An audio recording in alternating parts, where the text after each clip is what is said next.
Hello guys, this is Ciphers.pw web admin Asphyxia here. Today we're going to do a little bit of sansfor508 training. First of all, let's stop that. Okay, you know what? Here. Okay, there. That's better. Awesome. Very cool. So, steps of the incident response process. There's preparation, identification and scoping, containment / intel development, eradication, remediation, recovery, and follow-up. It's important that you know each of these steps and what they mean. For example, follow-up could be having a third party come in and do some checking into something after an incident. That's a good example, I think, of that. Preparation and you know, the rest of these, it can be a little bit confusing to really split them all up in every single part. I mean, there's some parts where, for example, you would maybe say recovery, but really it's follow-up. And so it's really important that you just get all of this information down. So I highly recommend that you don't just know the steps of the incident response process, like what they're called, but actually what they do. So maybe go through your books, if you have your SANS books, and you're going to be going through and kind of writing down what these all mean, what they are, and then group these together. So maybe have the steps of the incident response process, and then have each of these right there next to it, and then explain what each step is. That way, when you get to this question and you're like, oh crap, I don't remember if that's recovery or follow-up, then you have a good idea, right? Anyway, let's move on. When using the Volatility Image Info plugin, what information can be used to reduce the time the tool uses to generate additional data? The location of the kernel debugger data block, KDBG. HelloFind is a tool that compares information stored in the PEB. That's the Process Explorer block, I think, with information in the VAD, which is Virtual Address Descriptor. That's a good question. So, yeah, I don't know what all you missed because I guess I wasn't recording some of that, but long story short, what you're looking to do is you're looking to go through as many flashcards as you can. I mean, I've got 192 plus 97 plus 23. I've made my own. I've went through some of the books. I've listened to the audio. I've watched some of the video courses. I've went through some of the exercises. This is a big fucking exam, okay? It's a 3-hour exam. You have 150 questions. That gives you roughly, you know, you can do the math. It gives you time for each question, but just not a shitload. So my highest recommendation to you is to know how to, like, for example, let's say PS Total. PS Total is volatility plugin that produces a graphical view of processes and memory. So if we know that's what PS Total is, and you know, we are looking at a question, we're like, oh, you know what? It could either be PS Total or maybe it's directory handles, and I don't really know what it is. So if you have a list of things alphabetical, like directory handles is in there, you go to the D's, you're like directory handles, boom, that's what directory handles is. And then you go to the P's and you're like, oh yeah, maybe it could be PS Total as one of the answers. And so then you're like, oh, volatility plugin. Well, maybe the question talks about volatility, and you read this and you read that, and it sparks, and it's like, boom, that's the answer. So having an alphabetized list of potential answers on the exam, and then like definitions of the answers, that's going to help you out tremendously. Having an alphabetical list for you to flip through different potential answer options.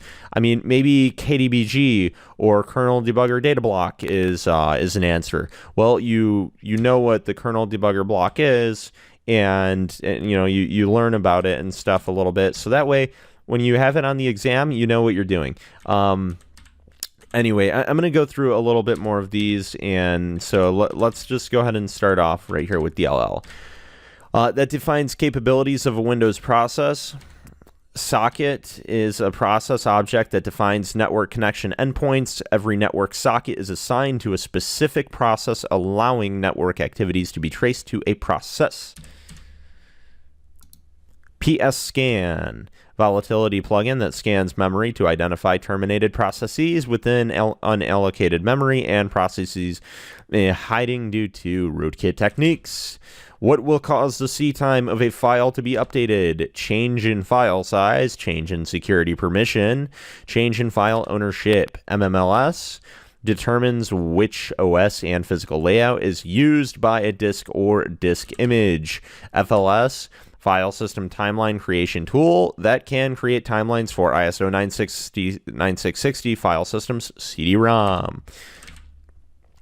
Event IDs indicative of lateral movement. 4642, successful logon. 4672, special privs assigned. 4776, DC attempted to validate credentials. Event IDs indicative of malware installation. 4624, type 3 net logon. 4672, admin enabled for new logon. 7045, new service installed. 7030, service marked as interactive. 7036, service started. 4634, log off. NTuser.dat timeline entry indicating user logged off. User's ntuser.dat file was last modified and changed as indicated by the MC designation. How are timestamps affected when files are archived, then decompressed on an NTFS file system? I believe they return to the same. Let's see. How are timestamps affected? Timestamps will retain the values they had before the archive was created. So yeah, they return... No, not return. They retain the values. BLKLS. Tool used to extract data from unallocated space that can be used for keyword, fuzzy hash, or magic number searches. Network name type values. 47 wireless, 06 wired, 17 broadband. Key tools in Plaso. Log to timeline, pinfo, psort. Log to timeline extracts event from a file, mount, point, or image file and saves them to a Plaso storage file. pinfo outputs collection data from the Plaso storage file. psort post-processing tool to filter, sort, and process the Plaso storage file. Indication that a service is set to start at boot. System current control set. Services start key equals 02. Nice work. We did it. Can we make it through all these? I don't know about that. Containment and intel development. Identify pivot point. Learn lateral movements of adversary. Identify malware. Use knowledge to engineer countermeasures. Results in threat intelligence. Identification, the first step toward proper remediation. Preparation, establish incident response capability. Ensure systems, networks, applications are sufficiently secure. So if you remember, going back over here, they've got preparation. We've got preparation here. So these are two different people that made these flashcards. But it's really nice, so to be able to come over here and see that. Likewise, we can go and see identification and scoping. There you go. What about containment and intel development? Yup. So there you go. What about recovery, remediation / eradication? Yup. Do we have recovery? No, I don't know if they have recovery. So yeah, that's kind of what I'm talking about, though. You very well may come up to... Yeah, anyway, I'm sorry about that, but you definitely may come to a time where you're looking at preparation H. Perfect.